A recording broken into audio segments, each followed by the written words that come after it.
दूसरा test match India और New Zealand के बीच खेला जाएगा ठीक 4 दिन के बाद। 24 अक्टूबर को शुरुआत इस दूसरे टेस्ट मैच की पुणे के MCA Maharashtra cricket association stadium में। अम, मनोज भाई, ये मानकर चल रहा है कि शुभमन गिल फिट होंगे, स्टिफ नेक ठीक हो गया होगा उनका। चेंजेस क्या होगी लाइनअप में? पहले बैटिंग और फिर बॉलिंग। देखिए, ऑटोमेटिक चॉइस है। शुभमन गिल अगर स्टिफ नेक से उभर के अगर आ गए होंगे, मेरे ख्याल से दो दो बार टेस्टिंग होनी चाहिए, एक बार नहीं। क्योंकि किसी को नहीं पता था कि ये मैच में ऐसी कंडीशन में स्टिफ नेक हो जाए। अक्सर होता है बल्लेबाजों का, लेकिन ख्याल रखें अपने स्टिफ नेक का। अगर अगर नरम सा पीलो में अगर सो रहे हैं, तो कोशिश करें कि थोड़ा सा वो ज्यादा सॉफ्ट वाला पीलो ना हो। और अगर वो फिट है तो ऑटोमेटिक चॉइस है। 3 नंबर पे आपके 4 पे विराट कोहली आएंगे, ऋषभ पंत 5 पे आएंगे, मेरे ख्याल से सरफराज 6 आएंगे। राहुल को थोड़ा विश्राम लेना पड़ेगा, क्योंकि कोई और चारा नहीं है, उपाय नहीं है। वेरी अनफॉर्चुनेट, क्योंकि केएल राहुल पिछले टेस्ट मैच में बांग्लादेश के सामने शतक उन्होंने बनाई थी, लेकिन सरफराज की जो 150 रन की पारी है, उसको आप नजरअंदाज नहीं कर सकते। कंडीशंस को देखते हुए ये मान के चले कि पेसर फ्रेंडली कंडीशंस होगी तो क्या करें? अगर आप, चलिए पेसर फ्रेंडली छोड़ दीजिए, ये मान के चले कि 2+3 भारत जा रहा है, 2 पेसर्स और 3 स्पिनर्स, अक्षर पटेल एक ऑप्शन है। क्या करें सर? क्योंकि जो बाकी है वो ट्रैवलिंग रिजर्व है, वो ऑफिशियली स्क्वाड का हिस्सा नहीं है। Mayank Yadav red ball cricket खेले नहीं है। शायद प्रसिद्ध कृष्णा भी ट्रैवलिंग रिजर्व के तौर पर ट्रैवल कर रहे हैं इस टीम के साथ। तो ये रिसोर्सेज है, लेकिन वो दो खिलाड़ी जिनका मैंने नाम लिया वो एक्चुअल ऑफिशियल स्क्वाड में नहीं है, ट्रैवलिंग रिजर्व है। और जैसे मैंने कहा, मयंक यादव तो रेड बॉल क्रिकेट खेले नहीं है, तो शायद वो पत्ता तो ना चलाए। लेकिन बॉलिंग में अगर भारत को 2 पेसर्स 3 स्पिनर्स के साथ जाना हो तो क्या करे? अक्षर पटेल एक और बॉलिंग ऑप्शन है और आकाशदीप तो है ही। देखिए, सबसे पहले आपको सतह देखना पड़ेगा कि किस तरह के सतह में ये लोग खेलना चाह रहे हैं। और मेरे ख्याल से, मेरे अनुभव से, ये लोग स्पिनिंग फ्रेंडली विकेट में खेलने चाहेंगे, क्योंकि स्पिनिंग फ्रेंडली विकेट्स में श्रीलंका में न्यूजीलैंड ने हारी थी 2 टेस्ट मैच, आराम से हारी थी। और वही तरह का विकेट मिलने वाला है पुणे में।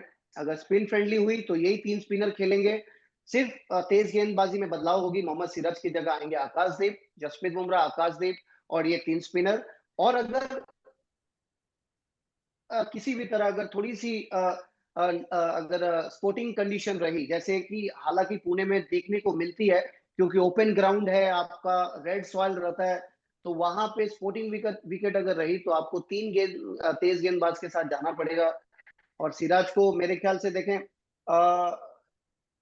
लेंगे, ऐसा नहीं है कि नहीं लेंगे। अगर आपको 3 फास्ट बॉलर लेनी है तो उसके साथ ही जाएंगे आप। मयंक यादव को लाएंगे नहीं मेरे ख्याल से। हालांकि अगर मैं कप्तान होता तो मयंक यादव को मैं ला ही देता, क्योंकि मयंक यादव की जो रिलीज है, जो एरियाज है ना, वो सही एरियाज पे डाल रहे हैं। हालांकि अनुभव नहीं है, लेकिन अब यही होगी कॉम्बिनेशन।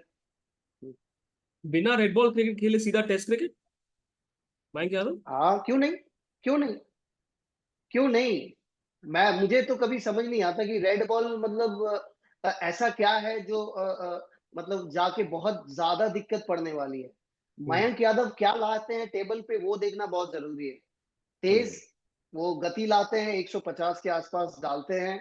एरियाज, हाँ मैं देखा हूँ, जितने भी मैच देखा हूँ मैं, सही एरियाज में डालते हैं वो। और एक एक्स फैक्टर है इनमें।